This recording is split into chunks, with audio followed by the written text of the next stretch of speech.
So you made out with someone else. Okay. Had a busy week. Anyway. Welcome to Disrespectfully With Katie Maloney and Dana Cathan. Unapologetically. We're here to do what we want to do. Spilling the tea. Babe, you're going to see the power of women. Like, Disrespectfully. you have had How are you? I'm pretty good. Another day, another cardigan. We're both in cardigans. I today. like Mr. fucking Rogers. You look like a skanky Mr. Rogers, and I say that with love. I got like my like little loafers Mm-hmm. and my cardigan, except for, you know, when he like comes home from his day and he like takes off his like jacket and puts it in the, or does he take off his cardigan? What does he take off? Have you ever actually seen that show? Yeah. I've never seen that show. What? He always wear cardigans and then he changes his shoes. When I come home for the day, I get butt naked and then sometimes put a dirty t-shirt on. So that's a different thing. I just come home and I take my pants off. People who hang out in jeans in their home, psychotic It does behavior. something right in the center. Yeah. Just pants. You know, like Bruce Almighty when he like does that thing where like he's and all the clothes come off. That's me when I get home. Bra, pants. By the way, when you hear this episode, we're gonna be on a motherfucking cruise. We're going to be on a cruise. Emo's not dead. We're going to be on the Emo's Not Dead cruise. So that's where we were going.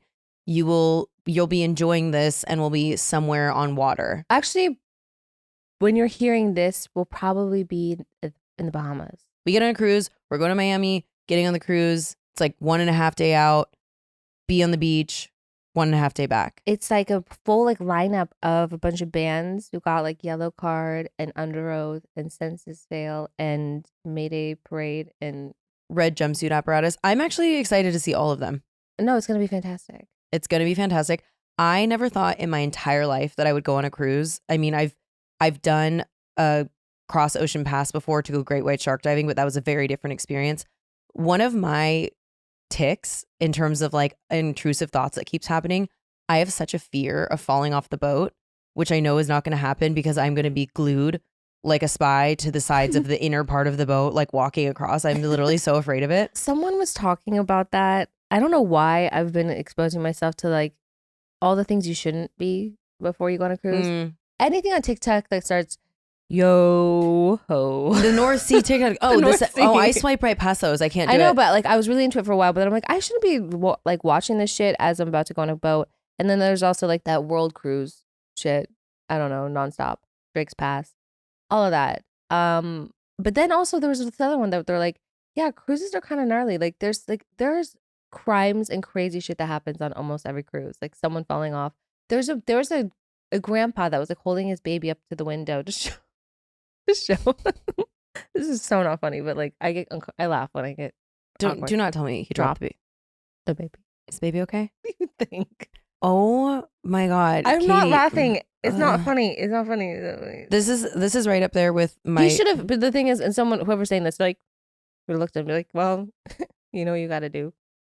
Oh, I mean, you'd go right in after the baby, but that's been keeping me up at night, even though I know it's not going to happen because I'm so paranoid about it. I have intrusive thoughts of somebody like chucking me off. Mm-hmm. I mean, we're staying in the same room. We'll see what happens. So we may or may not be back. We may or may not be back. I hope we will be, but I have been trying to repress those thoughts and focus on more of the fun. But growing up in a low socioeconomic status, I used to think that cruises were the top echelon of wealth and opulence. I was like, I'm going to go on a cruise someday. And then I grew up and was like, I think I'm actually okay on the cruise. But to go on an emo cruise was definitely not on my bingo card this year. And I'm all about experiences and like, why not? When are we ever going to have an opportunity to do that? It never appealed to me to go on a cruise just because it was like, I'd rather just go to like a place where I can like, yeah. Everyone's like, no, there's like so much to do. And I'm like, yeah, there's also so much to do like anywhere you go. Right. You can do all those things like on land places. Like, why do you want to be like on a big boat in the middle of the, I didn't really get the point, but this appeals to me because it's like music and the music that I enjoy and probably going to be amongst my people. So, and I've never been to the Bahamas, so I'm very excited. And we are planning another tropical vacation, but even if it's one day, this doesn't count. This isn't the one because we're literally going to be there for one day. But I'm also very curious about the food and drink situation because the 9-month cruise, there was a guy who was, did you see him, Sebastian? He's so funny. He was like rating everything and trolling and talking about the drama that was happening on the cruise. But he was like, the food isn't edible. And I do like garbage food, but like I have a limit. However, I really do love a buffet. I've heard two things is that like the food on cruises is supposed to be like really good. And then I've heard from other people that it's like, eh. It's like similar to like, or maybe like being at an all inclusive. Sometimes the food is great and sometimes it's not, depending on which resort you're at, depending on what cruise line you go on. This is true. So we'll report back because I know you're also desperate to know about what the cruise will be like on Emo's Not Dead cruise. Wait, going back to the 9-month cruise, did you hear someone's knocked up? Already? Someone's knocked up. So someone made all of these predictions. Like bingo card? Yeah, bingo card. Like those of us at home who are spectating. So North Sea, immediate swipe away. For me, 9-month cruise, I like to hang out. Someone's knocked up, but what I need to know, is it like a Maury show kind of someone's knocked up? Like who's the father? It was a random, who's the father? Was it just, couples being couples? I'm hoping it's more of a random situation and that someone got someone pregnant by accident and we don't know what the deal is. I want to know the tea. So someone has been knocked up. So this person themselves didn't say that they're knocked up. Someone else is saying that someone else. Yeah, kind of a HIPAA violation. I'm guessing one of the nurses chit chat with one of the crew that works. And then, someone's chattering, it's like operation. We don't know. But I think that's very exciting stuff. And I would really like to be involved in it. Keep us posted. And this is like possibly old news, but speaking of things I can't fucking stop listening to on TikTok. Reesa Teesa, my new favorite podcast. I have completed. I put the playlist on, so it just keeps going from playlist to next to next to next. And I listened to the entire thing like it was a podcast. I mean, I've listened in one day. I listened to like all 20. I got up to 22. They're 10 minutes a piece for anyone that doesn't understand. Okay, let's go back. Let's go back. For anyone that doesn't know, because people do live under rocks. So this woman went on TikTok, and I mean, not only is she like completely blowing up just because like people have like going crazy over her stories, but she's been doing like these like 10-minute piece videos talking about her ex-husband. She's calling the series "Who the F Did I Marry?" And it is wild. He's a like sociopath, narcissist, and she's like not leaving out one single detail. I don't really want to spoil it for anyone at home that has not watched it, but at this point, it's kind of with TikTok, when some trend comes in, you have to get on board or it's going to end. The reason that I probably consumed all of it so quickly is because, as we know, I do not like silence. So like I've just replaced it with all the other things I listen to. It's really a masterclass in storytelling. Like I'm sure that Hulu, Netflix, everyone is gunning for the rights to this story and to make it a thing. And the funniest TikToks I've seen are like, people are making mock movie posters of like who they'd put in the movie. It's worth an entire listen. Like she gives a lot of detail, but sometimes the TikToks that annoy me are people that give a lot of detail because you can tell they want to keep you and they're burying the lead. And it's kind of like, get to it. She gives detail because it's, you have to know. It's important. It's everything she's talking about is important. And she lets you know this is important for later. I like that. I do too. Well, and she sets expectations. Also, the very first thing is like, hey, I'm going to do this whole story. I don't know how long it's going to be. Everything's important, so bear with me. And it truly, I mean, it took like 10 episodes for me to get to the point that I was like, okay, wait, what? And then the unraveling of it all is, I mean, it's I mean, this crazy. man, I mean, I'll spoil just a little bit of it. This man full on told her that he had put a down payment on a house. Like the house was, they were in like escrow, like their contracts were like, he went so deep into a lie to a point that she literally saw that the house was like off the market, called the selling agent, and they told him that no, like it was a completely different family. And she's still stuck with this dude. She's honest that she's like, this sum is not going to make me look good. And I fully accept that. That is another thing that I love so much about her story is that she says that. Like, there's nothing better than when someone is just completely candid about how they look back and you're like, ooh, that was some real silly goose behavior.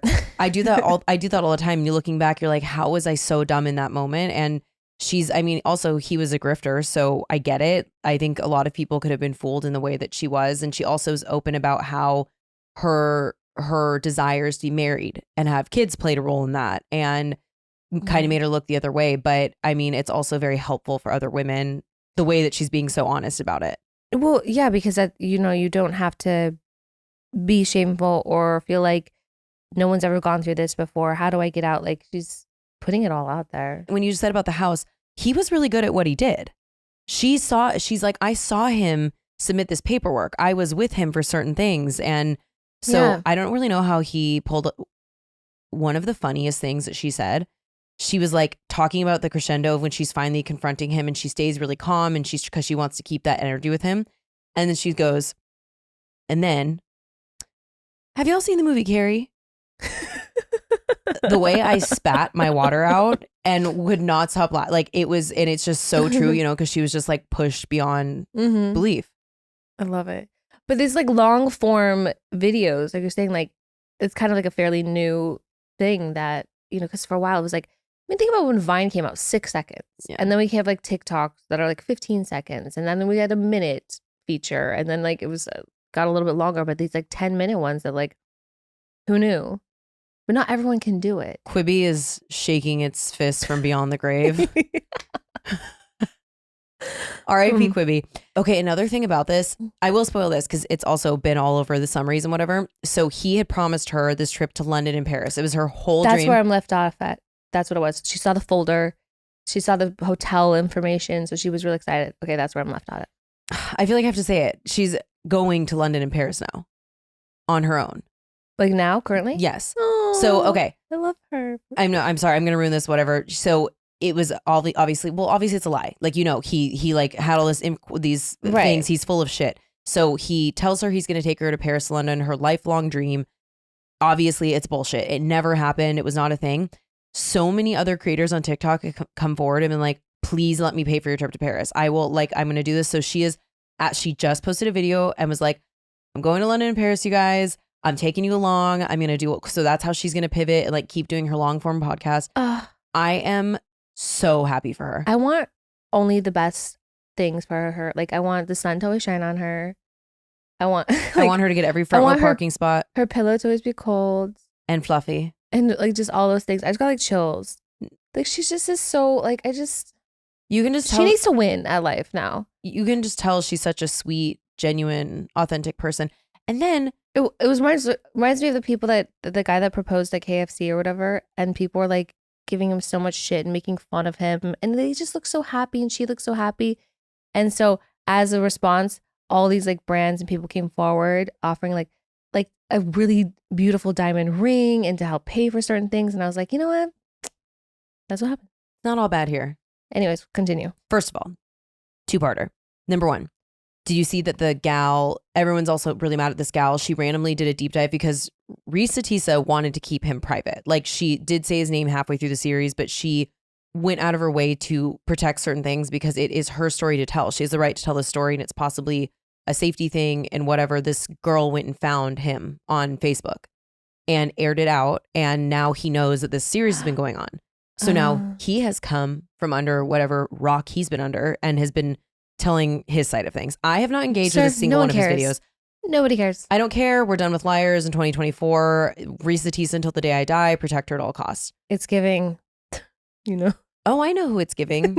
Okay. Speaking of rocks and worms, we'll get to that in a second.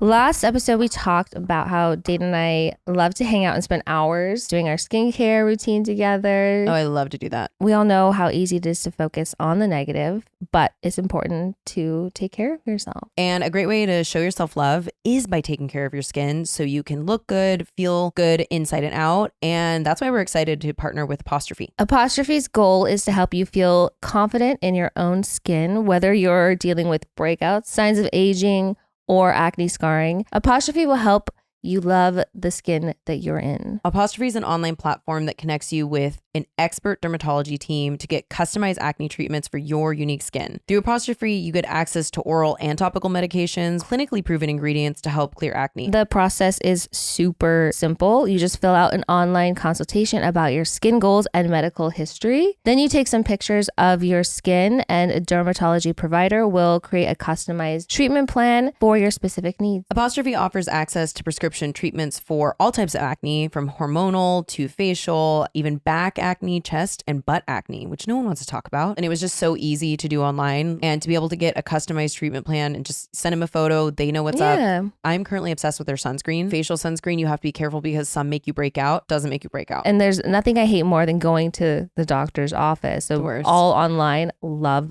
huge fan. And there's no in-person or trip to the pharmacy when you're using Apostrophe. Get your first visit for only $5 at apostrophe.com/disrespectfully when you use our code disrespectfully. That's a savings of $15. The code is only available to our listeners. To get started, just go to apostrophe.com/disrespectfully and click get started. Then use our code DISRESPECTFULLY at sign up and you'll get your first visit for only $5. Thank you, Apostrophe, for sponsoring the episode. So excited about our newest sponsor, Factor. I've been living off these meals.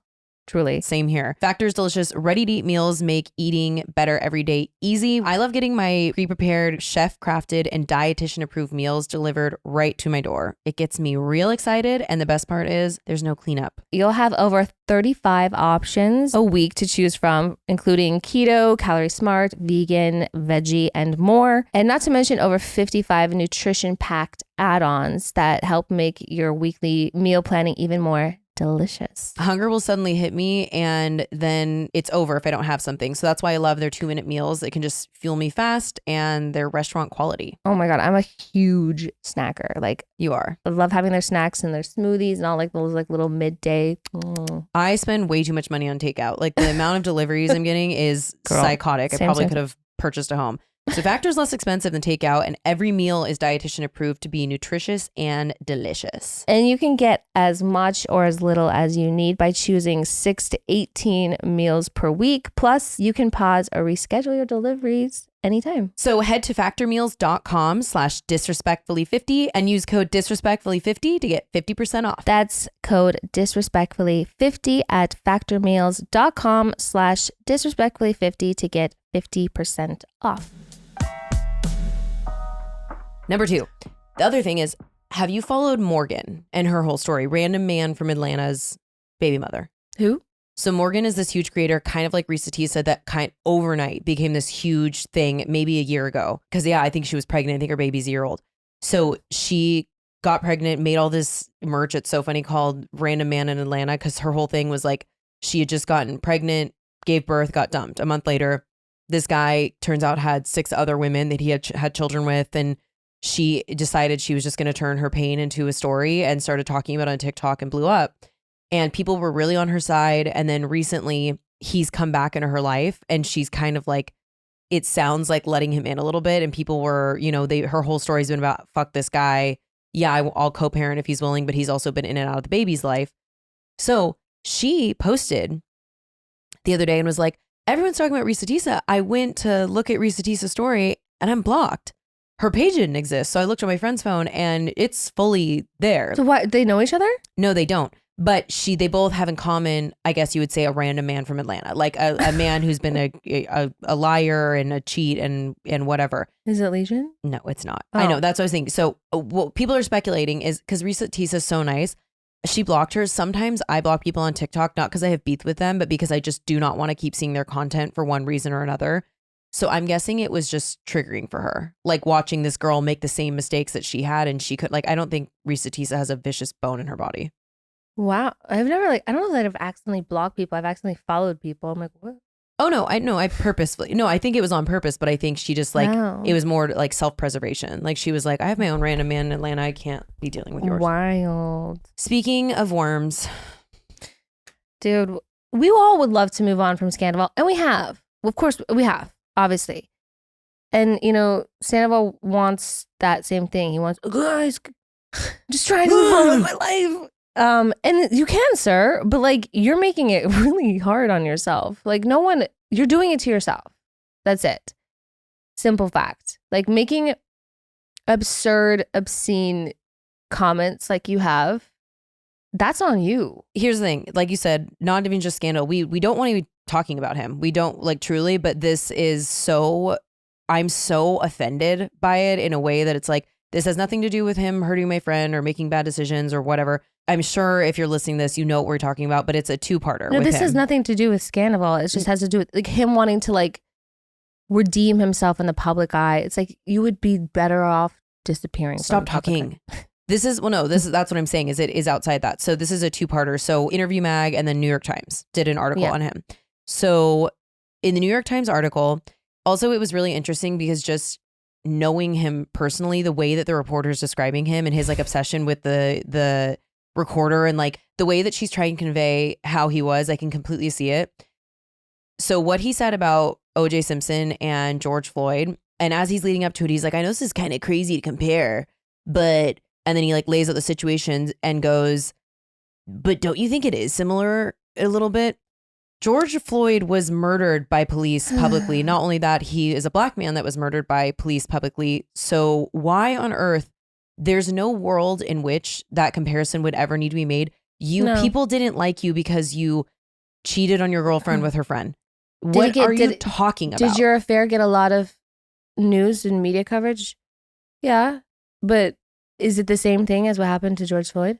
Fuck no. Are you mental? That is so problematic and offensive. And it is so offensive. But like, sir, of all the things you could have grabbed, why don't you talk about Bill Clinton and his, like if you want to grab at something ridiculous. Truly, you're trying to do some type of comparison and like OJ, it's a horrifying murder that happened and is that part of American history. It's like, why does your brain go there? That's the concerning part. Why does your brain work like that? Well, what is wrong with you? The problem is his brain does work that way. And it's really scary. It's really scary to me. It's extremely problematic. This is why when people want to talk about like, let's just like, why can't you guys like move on and grow from it? Because he's still the same fucking person. He's still the same fuckhead who has not grown an inch, has not learned a thing.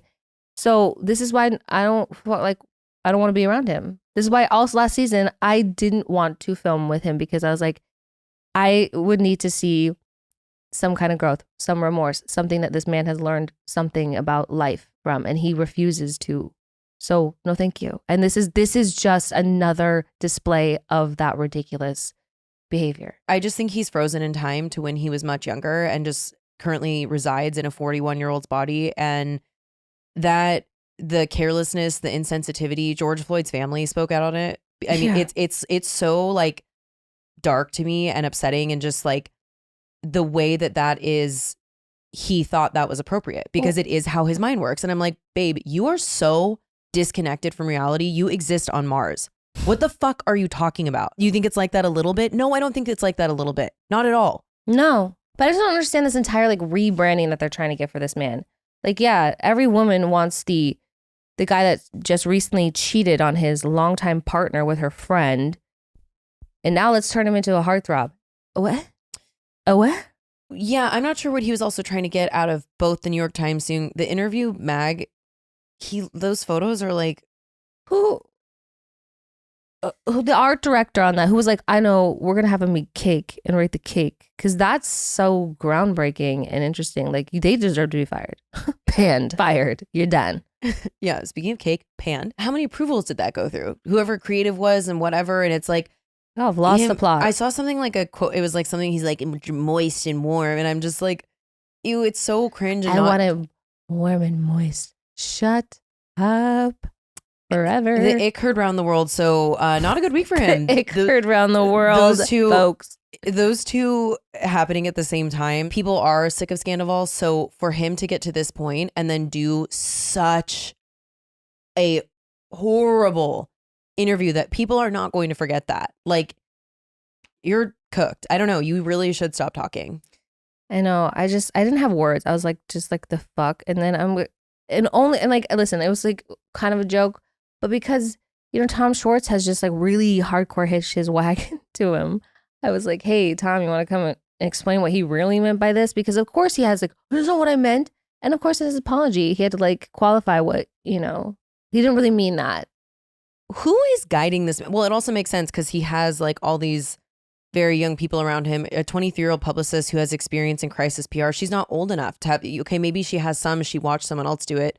Bizarre. He literally put a story post. That's all he did, was just a quick story post being like, not even apologizing fully for what he said, which again, I mean, it's really mind-boggling to watch happen. Like, what are you doing? What kind of crisis PR is this? Like, They are the crisis.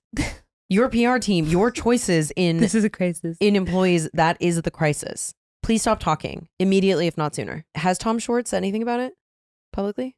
No, and he won't. I mean, he shouldn't. It's obviously not his place. He won't either. They came in and he's like, "Are you recording?" Tape recorder enthusiast, problematic I quote like when giver. they're like, he had 3 caffeinated beverages in front of him. That tracks. Also, the fact that he said, "I'm just excited to start dating now that I'm a celebrity." He's like, being a famous person and single is exciting. It was so icky and embarrassing. I had cringe sweats like while I was reading it. I was like, It's no, amazing I was you able to didn't. keep my Egg McMuffin down just now. I'm calling it right now. If that show still exists, his next venture is going to be I'm a Celebrity, Get Me Out of Here. Here's the thing. I actually don't watch a ton of reality TV. And the reason is I get really bad secondhand embarrassment. Like Raleigh loves that shit. She eats it up. I have to fast forward. Like I cannot watch like Love Island. You guys are all obsessed. There's certain things I just can't handle it. Love it. So that is why I feel like I don't even know if I could do it. He's just beyond help. I really don't know what else to say about it. But I always think there's nothing he could do to make this worse. And then he absolutely finds a way to make it worse. Also, I heard that Bravo had heard after he did the interview. Like, I'm not sure if it was approved. I have to assume it was approved to do. And they heard before it came out that he had like made comments that they were worried about. Yeah, but they can't you can't do anything at that point. So what do you do? They had permission. So obviously I think they just tried to like keep them from continuing on the interview or like speaking further with him. Yeah, because they saw the publicist like furiously texting after he made the George Floyd comment. Like, and then he the says next day. The next day they're like, "Hey, so how about you don't keep talking to him? Like we could have you talk to someone else on the show." And like they're like, "No, we want to keep talking to him." Well, if the interview mag spread tells us anything, he thinks he can have his cake and eat it too. And he should stop opening his mouth both for cake and comments. Finn. Is he still with his girlfriend? How's that working out? Well, he's famous now. I feel like I saw photos of Tom taking her to our favorite dive bar. Oh. Now, I don't mind a dive bar date, but can't imagine it'd be a good date with him. No, because, okay, he's going to take you to like a karaoke bar and make you listen to him sing. Which I can imagine few things worse. I mean, I've been on some really bad dates. How much time do we have on this podcast? I mean, okay, pick one. What's your worst date you've ever been on? Rocket Money. Hey, Rocket Money. I'm obsessed personally. I cannot believe once I started using it, first of all, it's so easy to sign up for. I didn't realize how much money I was wasting by subscriptions that I just didn't even know about. I feel like we all have them. Money flying out of my account. I'm like, where is this going? I don't know, because I feel like I have like my like bills that I know about. Cell phone, utilities, car payment, but then it's like all these like random like $15, $10, and I'm like, what is happening? So having Rocket Money, life changing. Rocket Money is a personal finance app that finds and cancels your unwanted subscriptions, monitors your spending, and helps lower your bills. I can see all my subscriptions in one place, and I can see if there's something I don't want, I cancel it with a few taps, because that's the other thing. When you don't know about them, but then even when you do, they make you jump through all these hoops to try to get out of it. It's like the world's most binding contract. Yeah. And as you know, I don't have to get on the phone with customer service because I will avoid those phone calls at all costs. They'll even try to negotiate to lower your bills by up to 20%. All you have to do is take a picture of your bill and Rocket Money takes care of the rest. Rocket Money has over 5 million users and has helped save its members an average of $720 a year with over 500 million in canceled subscriptions. Stop wasting money on things you don't use and cancel your unwanted subscriptions by going to rocketmoney.com/disrespectfully. That's rocketmoney.com/disrespectfully. rocketmoney.com/disrespectfully. This one, this story, it was actually started out good. So I went out with this fella. We actually went to a restaurant we love here in the Valley. I think we went to Casa Vega. Great time. Great restaurant. Super cute guy. I was like really like excited to go out with him. We go back to his place. We're like watching a movie, hanging out. We start like making out a little bit. He climbs on top of me, like straddles me with like his like knees on my like arms or like shoulders, pulls his you know what out, and like kind of slaps me across the face with it. Or like taps me like across the cheek like that. I was like, no, you fucking didn't. His gooch is like in proximity to your nose. How dare he? Well, It's the space between. But my point is, No. for him to be straddling you like that is unacceptable. yeah, he's like, yeah, and I was like, oh no. So I was like, get off, goodbye, ta. Call me never. He slapped you in the face with his dick Yeah, I got dick slapped on the first date. on the only date. Girl, Okay. is yours worse? Yeah. Okay, great. Make me feel better. I'm gonna pick two, and I'm gonna start with the one that makes me look more like a dumb bitch because this was like my Reesa Teesa era of just like looking past red flags. Technically, this was a second date. So I had a first date with this guy. Do you remember? Yeah. That was honestly at some point on this podcast, I'll have to tell because this is a cautionary tale. Like this is my like not quite Reesa Teesa because I did not marry this person, but the amount of red flags I looked past and what an absolute lunatic this person was. So our first date went relatively well. He came my way. He came to the Valley and he was living on the West Side. Okay. So he kept making all these like weird excuses. He had just moved back to town. He was really wealthy, but he was subletting from someone for a few months where he was deciding where he was going to live. It was just like, and at first, like I was still getting to know him. So it wasn't totally like, I was like, okay, whatever. So our next date, he's like, he did the thing that I like. He took control, planned the time, planned the place, made a reservation. I go all the way to Santa Monica. This is our second date. I get there. I'm there first. The reservation was under his name. So he had made the reservation. So I go sit down and I'm like waiting and I'm waiting. And we were both talked about punctuality and he was really on time. He was early for the other date. So it's like 15 minutes go by and he is not there. And the server is starting to look at me like a sad handwritten book and is like isn't sure if they should get a defibrillator or take me to ASPCA. Like they're worried about me and it's like, it's clear that something's happening. And I'm getting uncomfortable because I've never been fully stood up before. So I'm kind of fidgeting and they're like, do you want a drink? And I was like, no, I'll just wait for him to get here. And so I text him and I was like, hey, what's going on? Like, I'm not sure if you're completely blowing me off, but I'm concerned something happened. So please let me know.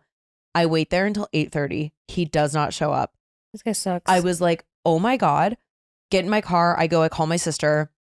I'm fucking freaking out to her. I'm like, I just got stood up. I was like, I'm just spiraling right now because why would he make me go all the way to Santa Monica?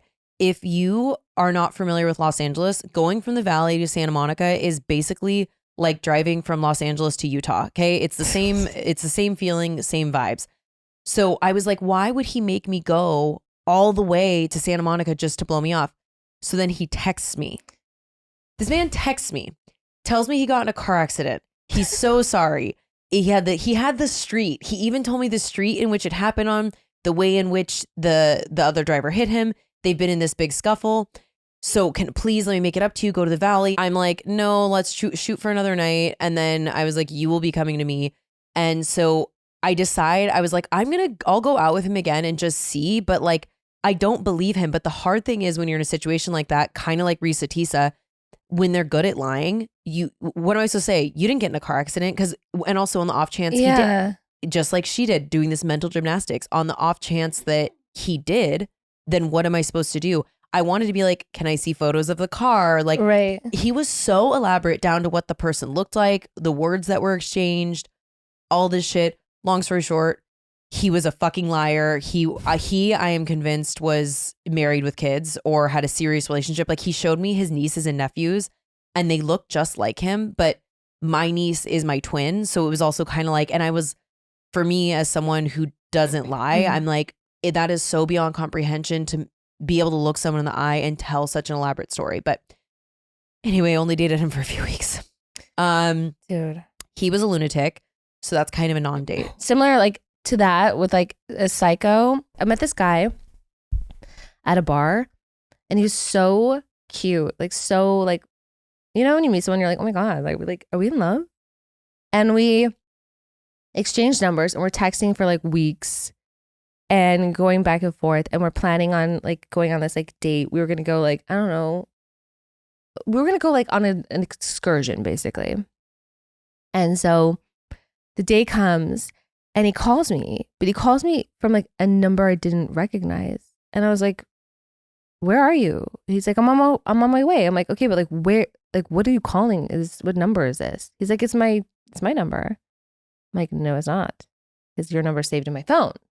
So like, where are you calling me from? And I was like, this is so weird. Something's off. Like something doesn't feel right. Like, why is he calling me? Like he's in his, isn't that weird? Yes, of course it is. So I'm like talking to my friend. I'm like, what do I do? He's like on his way here. He's going to be here in like 20 minutes. Like, I don't know what to do. Like, does he have like a bat phone? Does he have two phones? Like he just told me, he's like, no, I called you like literally from my phone. Like, I don't know. He's like trying to play it off. Like I'm getting gaslit now. Mm-hmm. And I'm like, this is weird. So I was like, okay, well, I'm going to have to like confront him and get the answer out of him. He shows up. I go out there. I don't bring anything with me. I have like just like my keys in my hand to get back in my building. And I was like, what's going on? Turns out he has a fiance. He'd been calling me from a Google number and just like forgot to do that because he was like probably driving and forgot to like do the little whatever. So he was calling me from his actual number, not the Google number. He was just like not happy or trying to figure some stuff out. So what, just like using me to like work that out for the last like few weeks. Oh, I was so mad. Wait, how did you find out about the fiance? Because I literally was just like, this doesn't make any sense. You just called me from a number that's not your number. Oh, so he admitted it. Yeah, I sat there. I was like, you're okay. gonna have to tell me. I'm like, I'm not going anywhere with you. I'm not like, this is it. Like, this is so fucking shady. So yeah, he just came out with it. And then I ended up seeing him like a whole year later at Barney's Beanery on like St. Patrick's Day. And he was like, oh, hey. And I was like, oh no, I know you're not gonna just try to say hello to me. Like, you're not a crazy person. Did you say, where's your fiance? No. The level of lying, again, back to the story I was just telling, like, obviously I can't prove it if he was married or not, but that obviously does happen. And it's like when they have you participate in their treatment of another person, that's horrifying, and you're not consenting to that. It's just like a whole other level of gross. This is my worst first date that actually did happen, where someone did not make me drive 40 minutes and then not show up and then pretend to get in a car accident. To preface this was summer of 2020. So COVID was rampant. We had just started to be able to go to restaurants again. And this guy slid in my DMs. I decided I'd like take him up on it. And so we start FaceTiming. And because I obviously wanted to make sure it was really him. And this should have been my first sign. When we were FaceTiming, he was laying on his tummy on his bed. And he was kind of sitting there with like his feet crossed, like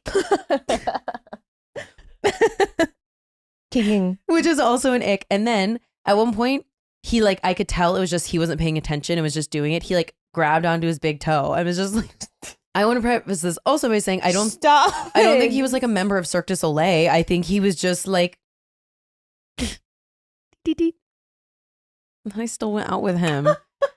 Sorry. What? Do you get the visual of what I'm talking about? Should I do it? Of course I do. Okay, Tina. It was dark times. I was not doing well. Ew. I know. I was I'm so hot. I was heading into a depressive episode, and I was off my medication.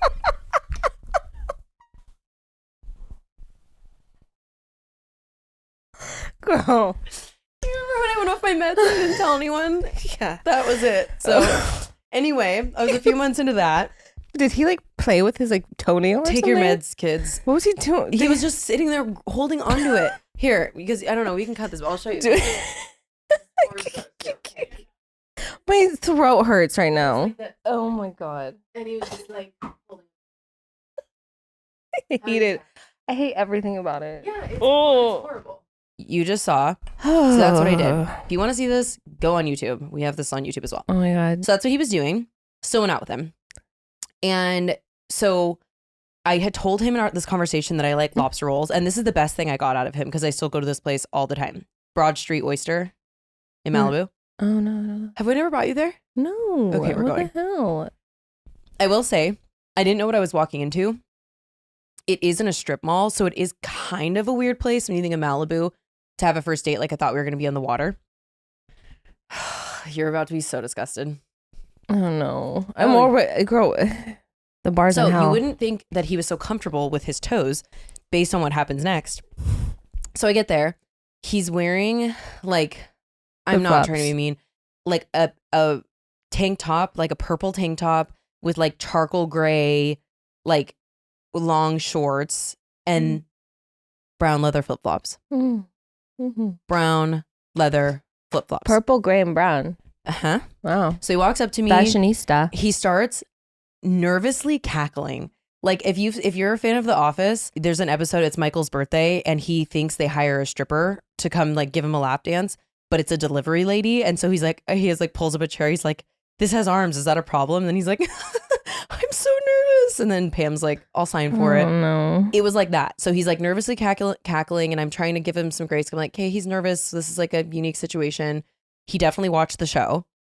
So he brought up his toes no less than 5 times to start. He was like, I really wish my feet were out right now. He was like, I don't know why I wore these. Like I thought about wearing tennis shoes. And I'm like, I get it. If you're uncomfortable about something, you call attention to it to make sure the other person knows that like, you know, it's weird. But it was super odd. He seemed very drunk. So I got a rosé, he got a beer, and 2 sips in the beer, he is belligerently drunk. And I'm like, oh, and first of all, he had offered to come pick me up and take me, but since he was like an internet person and I would never do this anyway, I did not let him pick me up because Malibu is far from, at the time I was living in WeHo. I was like, absolutely not. I'm not driving you through. You're a stranger. Best decision I ever made. So he seems drunk and I'm trying to figure out, I'm like, why are you so drunk right now? And I'm almost positive he was drinking before we met up. Like there's no way that he was in that state after a beer. Right. Like he was drinking. Oh. So the conversation is like awkward and I really want the date to end. But against my better judgment, he was like, let's go to Duke's because it is on the water and whatever. And we'll like, let's go dip our toes in the water. Let's get those, what do you call them? Grippers. Let's get those. Danny Pellegrino. Let's get those grippers out. So we go to Duke's and on the way there, I think I called my sister and I was like, I'm on this horrible date. I want to just drive home. Like, I don't want to go, but I feel bad. I don't want to go to the second location. And I'm like, okay, I'm just going to go. I should have just kept on driving. Big regret. We get to Duke's, we sit down.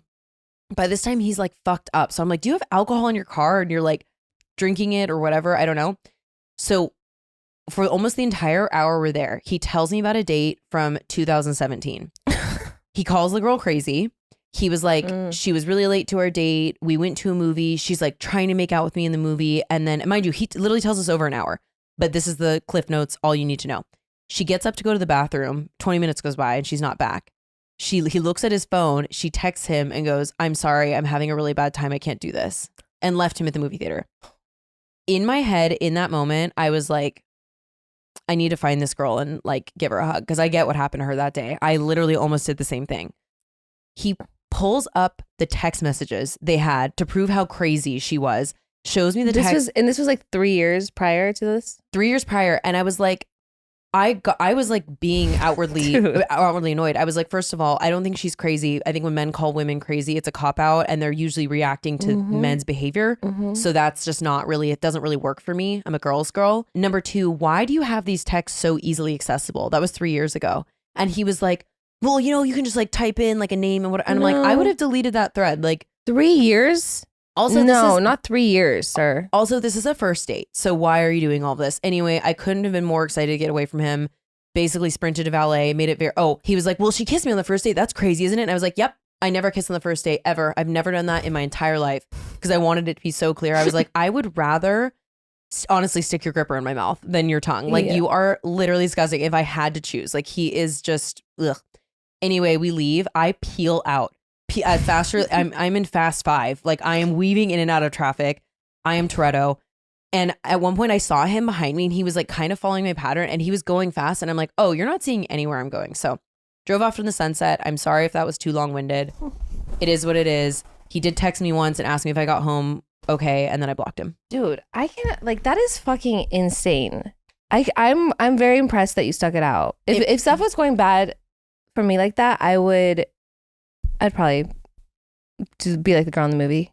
Well, no, I was sorry, I can't. I was going to ask you, have you ever done that?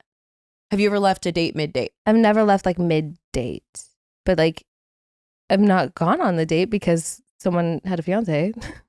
I've never left mid-date, but I do. That's why I was saying I like coffee dates because I want it short and concise, because I think a lot of the worst dates I've had are just ones when I feel like I'm being held hostage. Like it's like Liam Neeson's about to pop out of a corner somewhere and being taken. Like I just don't, I want to get out of there because there's no chemistry. Yeah, no, it's usually one of those things where you're like, wow, like I'm just like the ick is just, it's all consuming. And you're like, I can't wait to never see this person again. I'm thinking about, I want to strangle this person right now. I wish I could put a pillow over their face. I have one other that this is horrifying, but this is a story in which I slept with someone this is one of the only times I've like done this on a first date, that like I slept with him because I knew I didn't like him and I hadn't had sex in a really long time. And I was like, fine, whatever, we can hook Are you up. like hate fucked him? No, he said one of the worst things that someone's ever said to me during sex. So I feel like I have to tell the story. Okay. Do I have to tell you this? Is this psychotic to share? Okay. Okay. So I go out with this guy. First of all, I immediately can tell he's very different than, I met him on a dating app. I could tell he was different than what I thought he was going to be. Like as far as an energy standpoint, he was very just like blah in person. Mm-hmm. So we sit down at the table and he gets annoyed and fixated kind of in a less hot Larry David way on like weird details. He was like, the server is taking too long. Oh, they brought this first. They shouldn't have done that. Oh, they're standing too close to us. Oh, that door over there. Like he kept complaining about so many little things throughout the meal.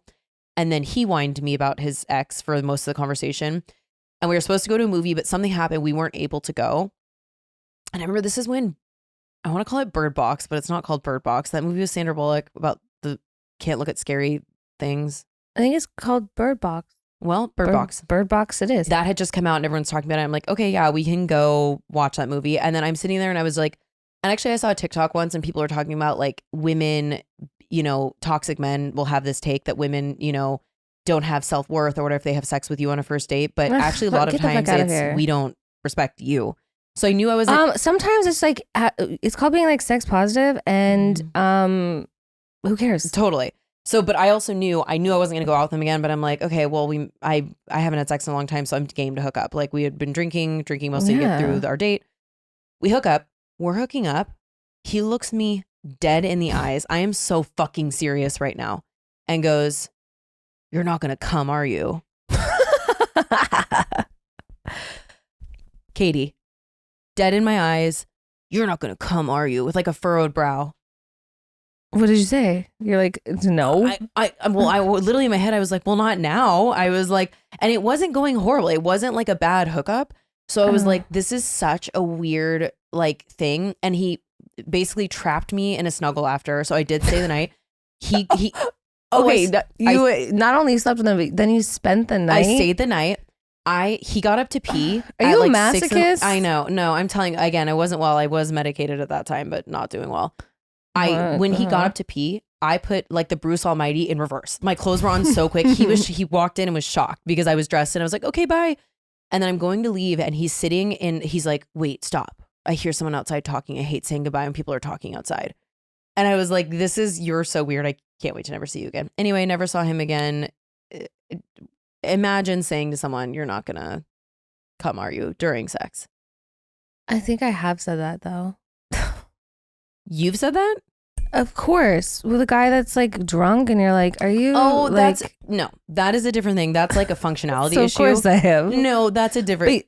That's not being like, I'm not pleasuring you and it's making me mad. That's like, hey, is this ever going to happen? It seems like it's not. But yeah, that's what I mean. Yeah. So but you asked, have you ever said that? And I was like, That's true. I just don't see you saying it in that context, in that way. No. It's a different way.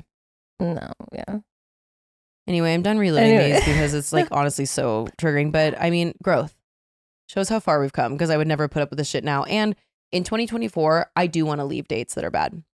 Like, I think that's such a bossy move. And just being like, hey, I'm sorry, I'm not having a good time. It's like telling your nail tech you don't like your nails or your hairstylist you don't like your hair. It's a hard conversation to have, but important. Because I feel like mostly women, we're like conditioned or feel like we have to just be affable and smile and tell people, just be nice always. And I don't, well, first of all, I don't like to be nice. Mm-hmm. If someone, I have to remove myself from the situation before I get mean. So did you see that one? I was on Instagram. I don't remember who posted it. but this girl who was a pro golfer and she's working on her swing, and this guy kept trying to come and explain to her what she was doing wrong, and she kept saying over and over, she goes, no, I'm changing up my swing, like this is what it looks like when I'm changing up my swing, like using terms that like people who know golf would do. And she kept saying like, well, if you watch golf, you know that this is how they do it. She's like, I've been playing for 20 years, and then she's like, okay, well, she says in her mind like, I have to make this one look good because otherwise he's gonna get on my ass. And so she does it, and then he goes, see, there you go. Like, as if like his advice to her like was what made her swing finally like work. And she goes, I'm like, I was just like wanting to like tell this girl, I'm like, just tell him to fuck off. Don't be nice anymore. Oh, I was screaming through the phone. That, and the thing is, because it's a shared experience that every woman has had between mansplaining, telling you to smile, telling you how to behave. I'm like, she should have taken that golf club and beat the shit out of him. That's probably the it would path have been I up would have his taken. ass and out his fucking eyeball, the fucking corner, and then I would have bent him over like the fucking flamingos in Alice in Wonderland and used him to golf. I'm like, sir, absolutely off with his head. Well, and also when I saw a meme once, and I think that we should all start employing this. Someone was like, or on the meme was like, next time a man tells you to smile, we should all be keeping blood capsules in our purse. And then pop one in and bite it and then smile with blood coming out. I love that. I love it so much. Should we do that? Hell I want to do it. I just don't like being told what to do. Or like the guy I was telling last night when he's like, oh, like, what are you doing here? I went to his con. What are you doing here? Oh, I didn't know this was your scene. I didn't know you like this kind of music. Well, you know what? You don't know me at all. So that would make perfect fucking sense why you don't know why I'm here and what kind of music I like, because you don't know me. Right. For you to sit here and be a condescending douchebag, it's embarrassing. Like, I just want to be like, I had to get away from him because as the night went on, I was just like, you are exposing yourself so badly and I'm not going to be very nice to you. And no matter how like rude he was being to me all night, like just the poking and the prodding, me snapping on him is going to be the thing. He, didn't matter how he was behaving all night, me reacting to it is what would be the issue. Well, and you know this about me. I am very much the friend in the friend group. When we're out, if someone will not take no for an answer, literally basement chaps my ass more than anything. I'd rather listen to 1,000 loud motorcycles going by before I had to deal with that. I will say no thank you politely once. I know it's hard to believe, but I really will. I'll say it nicely once. If you do not get the fucking memo one time, I am so quick to get in someone's face and be like, get the fuck out of here. And I don't give, and then they'll be like, oh, what? You can't, we're just having fun. I can't buy you a drink and it's not cool. I'm like, what don't you understand about consent? Because we've talked about this before. Mm-hmm. Straight men understand consent immediately when they feel like a gay man is hitting on them and they're threatened. All of a sudden, they wrote a goddamn book on consent. Yeah. But when a woman is telling you, get the fuck out of my face, she's the problem, she's the mean one, I don't care. And also, like, that's also things from my past of like, when a man is trying to make me feel intimidated, specifically physically, I will go apeshit. So we're done being polite. My Favorite Murder, one of my favorite podcasts, the only true crime podcast I listen to because they're so funny. Fuck politeness. Give them full credit for that. So yeah, fuck politeness. Listen to your intuition. It also will keep you safe. Like, dude, because again, get out of my face. Like I as much as like another girl was probably just trying to like keep the peace and not make a scene or anything like that. Like, who cares? Like, that's why we're not going to move the needle further if we're all just like nice, just to, not make a scene, because that's what they want. Do you know how the peace can be kept? If they mind their fucking business. By disrupting by going away, by leaving us alone. Yeah, I'm like, ugh. Anyway, the visual of him as the flamingo is so funny to me right now, but ugh. Yeah, that guy was disgusting. Basement. That's who's going on in my basement. Okay. Well then, I guess segue, spoiler alert. Mansplaining. Okay, tell me who's in your basement this week. Well, just mansplainers in general. People that just, they think that they have the authority on everything. They want to own everything. And it can be, I guess it could also just be people that just think they just know-it-alls. Yeah. I hate know-it-all behavior. I think it's fine if you want to share your knowledge on something, but like this man trying to flex on a pro because he'd done it for 20 years. Okay, but she's like clearly knows what she's doing. I don't know. It irks me to my core, that behavior. Also, would that man have said that if that was another man? No. Correct. Take him. Yeah.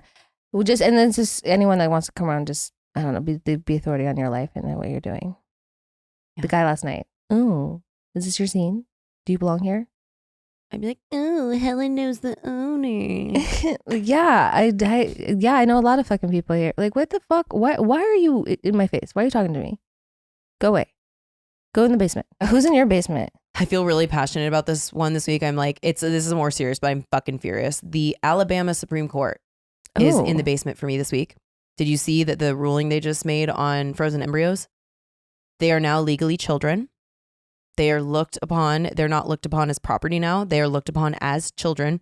Which is funny because if you stick a child in the freezer, they don't think you're allowed to do that. It's new legislation that passed, and the chief justice that worked on it quoted, I'm not even kidding you, the Bible. He quoted a Bible verse in his ruling. Don't know if you guys know this, separation, church and state. The implications of this are absolutely insane. I mean, it's because it costs money to keep those, and also they don't last forever. So now there's a shelf life. So exactly. So now there's this whole thing about the costs of which fertility treatments are also already very expensive. It's going to skyrocket because of liability. A couple clinics in Alabama have already stopped doing IVF now because are they going to be, if something happens, then it's like abuse of the child, neglect of a child, death of a child. If you get 10 embryos together, you fertilize them, you use one and it takes, so now you have 9 left. If they destroy them, now our couple's going to be forced to donate their fertilized embryos to people so they don't. This is destroy them. Dystopian. I hope you guys like wearing bonnets. We are careening toward the Handmaid's Tale. It's very, very scary. That's why it's so important to vote. This obviously all started with Roe v. Wade being overturned, but I just could not believe it. Like, again, oh my Lord, a seed is not a flower. You can't freeze a child. You can't. They're literally looked at the same as a human living child that's been born, a frozen embryo. That's not even in a uterus. Don't know people in how in their right minds they all came to this consensus and they're like, agreed, yes, 100%. I mean, it's so scary. It was an all pro-life court. It's really, really sad. These embryos are so small you cannot see them with your eye. But why is it only those kind of lives that they care about? That's what I'm wondering. Right, because once they're born and they're impoverished or in a bad system. Women who are pregnant, unborn eggs. Because you don't have to have responsibility for that. Yeah, that's the only lives they care about, the ones that aren't even living. Correct. The lives out here that, whether it's unhoused people, whether it's immigrants, whether it's children who don't have families already, whether it's, they don't give a fuck about those people. They don't give a fuck. And then they complain about, using but frozen government resources. Embryos, we're going to, and we're going to possibly if they're destroyed, then who's murder? Like, are you joking me? Does that mean you're also not allowed to let them expire? This is so impossible. It's like back against the wall. Like they don't understand that this isn't a perfect science either. Like this is life, like changing in the most impactful, amazing way for a lot of people who can't conceive naturally. And this has changed for the better, but like, it's not perfect. Well, I think that to your point, Leia, analysts were talking about it and we're saying we just don't even know the full scope, but those are just some examples of how is this law going to be interpreted. Anyway, the entire Alabama Supreme Court, get in my fucking basement. Basement locked. I'm done with you. What about the people who already have frozen embryos before this law? Right. Well, we don't know yet. Well, they should have figured it out. They can't pass something without having everything sort of laid out. That should be the rule. That's like making something illegal when so many people already have that thing. Totally. Yeah. Their cars are illegal now. Well, what? Get your unicycles out. Well, it makes sense because this is a fucking circus. These are clowns. Like, what do you mean? Like, clown behavior. All cars are illegal? Like, moving forward, are cars? Like, it's like, I don't know. It doesn't make any sense to me. Ugh. Anyway, I can't even try to discuss this anymore. Should we do WWDD? Let's do WWDD. Let's lighten it back up. So Katie says, love your podcast. The topics are great. The cadence is perfect. You're both so funny and articulate and have interesting perspectives. Thank you. Thanks, babe. Thanks for creating such a great pod. You're welcome. My question is, how much name calling during fights is acceptable? my partner and I have been together for 8 years, and the furthest I'll ever go is calling him dumb or stupid, which even that I've tried my best to refrain from in recent years. But he'll call me R and dumb. We're going to bleep those out. But I think I'm a bit hardened and numb to it all. I'm not sure what's normal, to be honest. None of that's normal. None. Holy Zero. shit.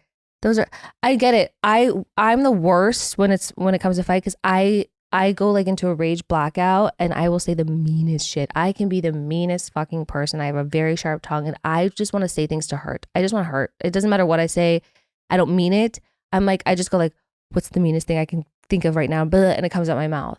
And it's not okay. And I've tried to like, in those moments where I feel myself going there, like count to 10 just to like relax so I don't get mean, but like none of this is okay. And if you are working on it to like get yourself centered and not go to that dark place and he's not, then like, I'm afraid maybe this is not like a healthy relationship to be in. Katie, I was about to lock my basement. I'm unlocking it and shoving your partner down there too. Fuck your partner, first of all. Yeah. One of these words is literally a slur. So you shouldn't be with someone who's using language like that in general. It's very different when a man is calling a woman cunt. That is the most derogatory thing a man can say to a woman. So for me, none of this is normal. Like, and also if you're becoming jaded and numb to it, that means that this has been happening for a good amount of time and there's been overexposure. So please dump him immediately. Do not take this. I think there is a normal level in fighting. I think dumb or stupid occasionally, as long as you're apologizing and you're self-aware that you don't want to say those things when you're fighting, that's fine. But that is so insidious. A dumb bitch. Yeah. I mean, I became like very numb to really toxic, like emotionally abusive behavior to the point where like I became like a shell, and I got really deep into it and took a long time to pull myself out of it. So don't do it. Dump him. Well, you can't date him anyway because he'll be in my basement. So good luck seeing him. Amber says, love the pod. Thank you for what you beautiful ladies are doing. Here it goes. Got a pretty embarrassing question. My man and I have really great sex. I mean, 9.5 out of 10. But even when I'm into it, 100% of my mind wanders like fairly often. I'm not just bored, but other things will pop into my mind. It doesn't ruin the mood or ruin my time, and it doesn't always take my focus, but is that normal? Or is it just nonstop anxiety brain that can't stop thinking? I actually can't relate to this in the sense that I have such a busy mind, obviously, and like have OCD that sex is one of the only times that I can completely disassociate in a good way. Like I don't do that. But I would say my first thought on this would be if you're still enjoying it and it's still a 9.5 out of 10, who cares if the peanut gallery is going off while that's happening? No, I think it's normal. But if you want to be more engaged in it and not like have your mind wandering, I mean, I would say maybe if you're comfortable enough, it sounds like you guys have a healthy relationship, even talking to your partner about that, being like, hey, I've been really distracted. Maybe you need to have some verbal dirty talk happening. That's what, okay, I was gonna say maybe with your partner. Maybe like be a little more vocal with one another, because it seems like if you're just sort of like, if there's silence. Yeah, I could see how you're not having a conversation and having a conversation in your brain. So I'd say talk to your partner about it and maybe have a little more dirty verbalization. But I also think it is probably normal. So don't be too weird about it. And if you're still coming, then you're good to go. Yeah, honestly. Victoria says, my fiance and I are not having sex. I have not been the most confident through our relationship about my body, which has caused our sex life to suffer. When bringing up the issue to my fiance, he claims that our sex life is not the most important thing in our relationship. I realize I have put up walls that makes being intimate more challenging. Can you help me come up with ways to be more comfortable or initiate sex that will get things going and help break these mental barriers? Disrespectfully and mad horny yours, Victoria. I love that. Oh God, I've been there.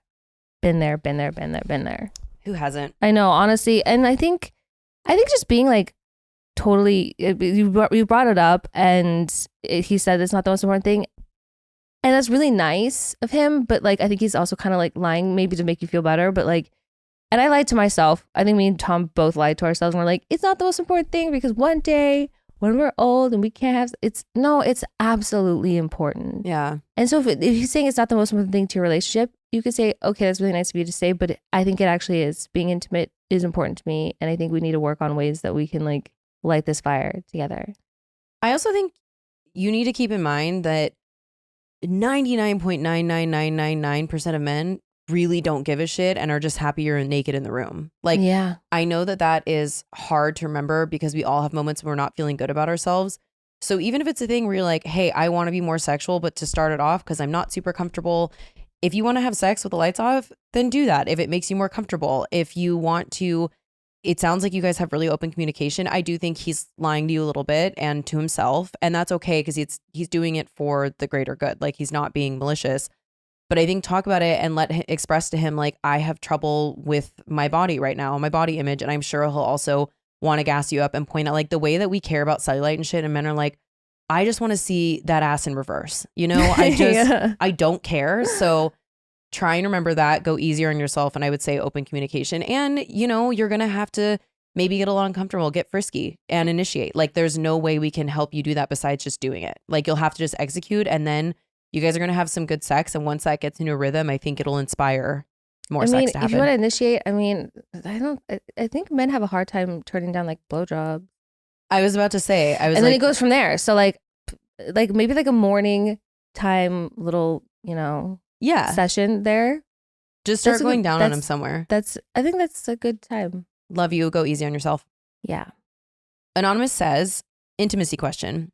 In the past, after having sex with a guy, they stopped talking to me. 1, when do you feel comfortable having sex with someone knowing they won't drop you after? 2, how do I get past this and not let it affect me for future potential partners?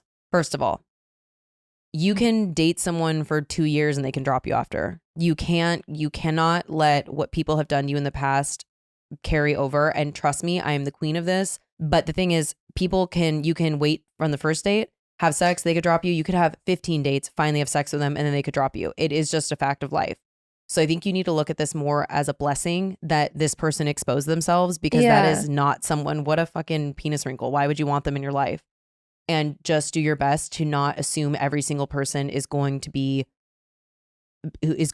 that way, because it'll be a self-fulfilling prophecy and you'll bring those kind of people in your life. Yeah. I think it's just kind of owning like what your relationship with sex is too. Like, is it something that you're like, this is something I only want to do with someone I'm dating long term? Then that's totally fine. Then like maybe don't like introduce that into like a relationship with it or something that you're dating until it is more exclusive and like you have this conversation, period. But that doesn't mean like things won't work out. Obviously you can't predict the future. But if it's something that you're like, listen, I don't care. I have sex with people when I want to have sex with them. It doesn't matter. I own that. It's not for people to take from me. I give it when I want to give it. I think it's just kind of like exploring that your own intimacy and your relationship to sex. That makes sense. Which is such an important thing, because I, for a long time, didn't realize I was using sex as a path to try and get closeness to people. And it just like, what I mean. It's so detrimental. So I would say, if you're even questioning that right now, you should err more on the side of, you should probably wait to be having sex with whoever. And and sometimes it does take trust and time. And like I've said before, I choose to wait to have sex with certain people I'm interested in more because I know it clouds my judgment on, it's harder to decipher if they are an asshole or not. So I'd say take more time and heal, and don't judge yourself based on what some dipshit did to you. No, yeah. So yeah. They're all dipshits, by the way. Also in the basement, the person who did that too. Okay. Anonymous.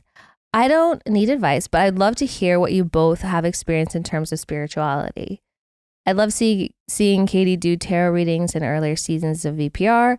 As a reader myself on my own healing journey, I'm always down to hear stories about people experiencing synchronistic or out of this world events that made you feel like there's got to be something bigger at play.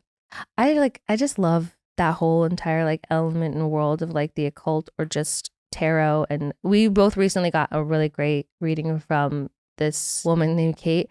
And it's just, for me, it's always really great when it just kind of connects up like with energy shifts that I'm already feeling, and someone can kind of pick up on that through like a reading as well. Just like, it's just kind of like confirming. I don't like to read too much into it, but like I think if you're already like in touch very much with your own like intuition and trusting that to guide you, and then something else can pick up on that as well, you're like, all right, I'm killing it right now.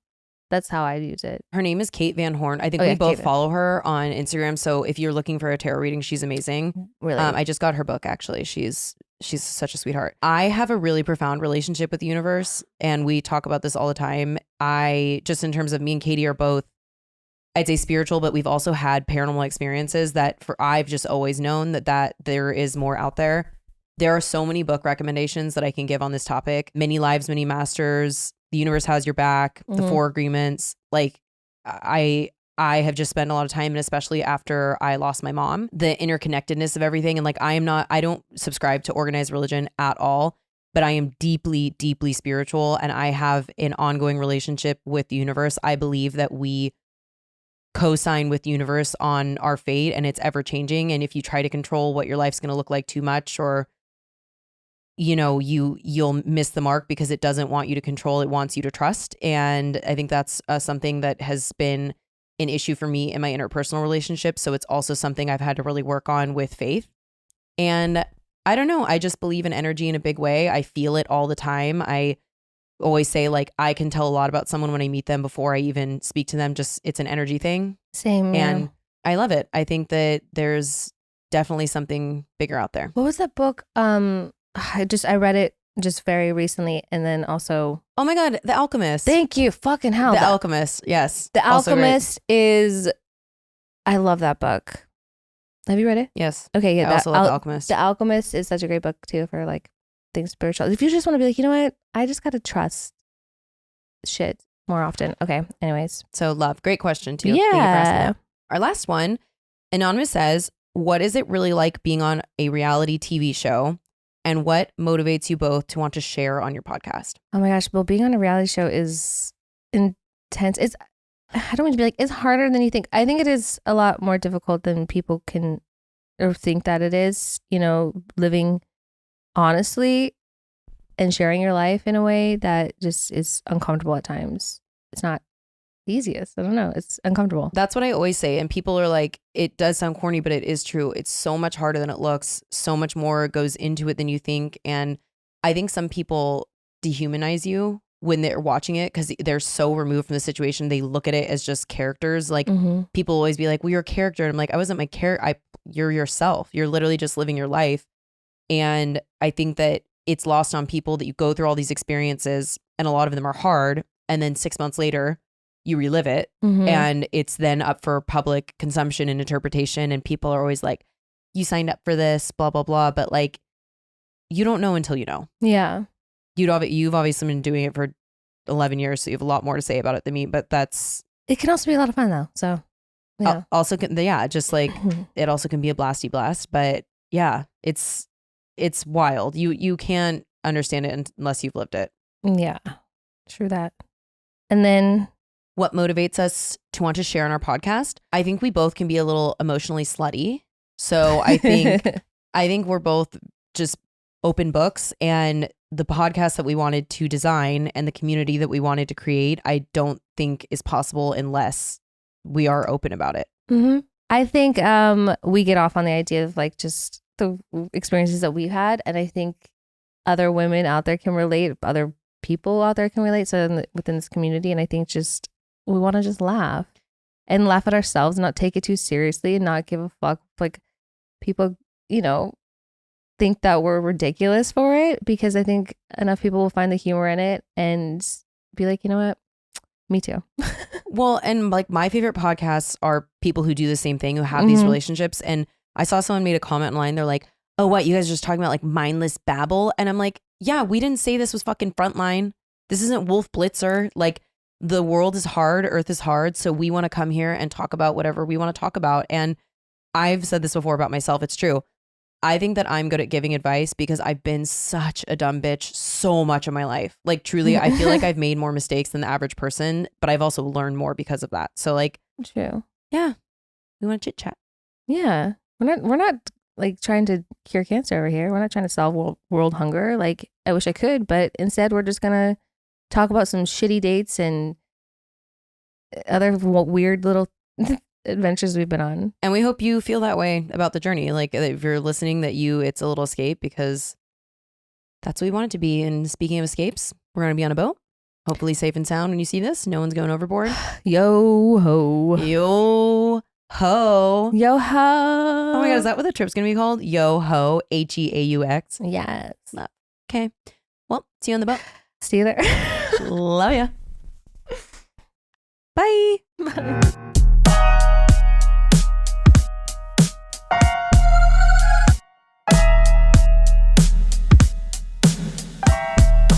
Babe, you're gonna see the power of women. Like, Disrespectfully.